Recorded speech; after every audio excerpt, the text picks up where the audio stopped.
The government has not suspended the Constitution, neither has Parliament done, Mr. Speaker.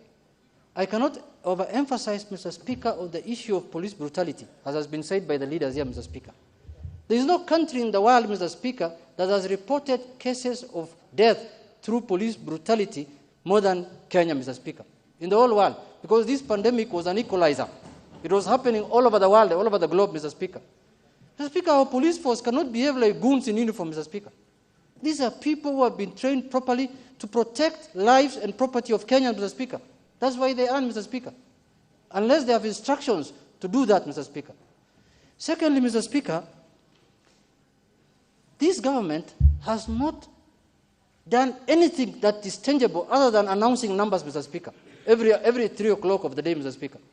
Mr. Speaker, this is one government that could not afford to give its citizens this thing, what is called, a mask, Mr. Speaker, which is worth 3 shillings, Mr. Speaker. Leave alone food. No, let's say 20 shillings. Members of Parliament are buying in their constituencies for people masks, Mr. Speaker.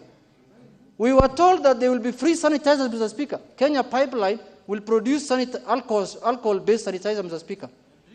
Corona is almost ending. I think they have washed it with their hands. Now they are washing it with their legs, Mr. Speaker. Because we have not seen any free sanitizer in our constituency, Mr. Speaker. Mr. Speaker, it cannot be business as usual, and we keep quiet. We have the mandate constitutionally to represent the people. We have sovereign power, Mr. Speaker. Mr. Speaker, this is a government that is unable to feed its people, that cannot give free masks to its people, that cannot give free sanitizer to its people. What else can they do? Mr. Speaker, we are not going to allow this government to contact trace people who have coronavirus in their homes, force them into quarantine, and expect them to pay for the upkeep, Mr. Speaker. The government must pay for the upkeep of people in quarantine that they have traced through their contact, Mr. Speaker. Mr. Speaker, if somebody has broken the law, you can quarantine him. No, I have not finished. I know you're not happy with what I'm saying today. Mr. Speaker,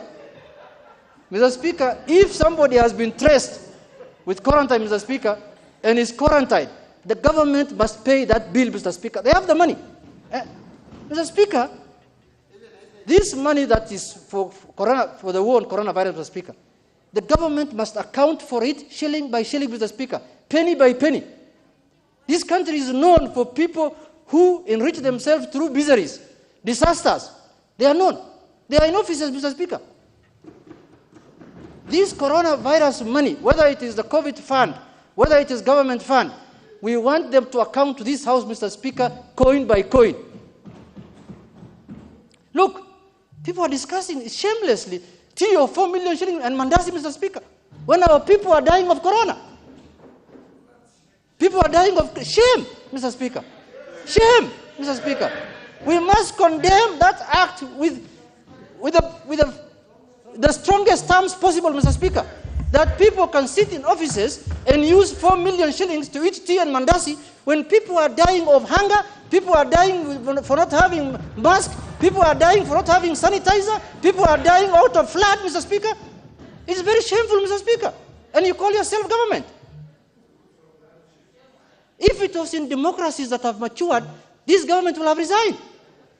Mr. Speaker, we will have had a general election now, Mr. Speaker. Because if you cannot defend your people from floods, you cannot defend your people by buying them masks, Mr. Speaker, you're not worth even the name to be called government, Mr. Speaker. Mr. Speaker, in conclusion, I want this House to rise up to the occasion and hold this government accountable for every action, omission, and commission that they do against the people of this country, Mr. Speaker. With those few remarks, Mr. Speaker, I really condemn what's happening in this country. And handshake is not a check, Mr. Speaker, to do whatever you want, as the leader said here. Very well. Very well. Honourable members.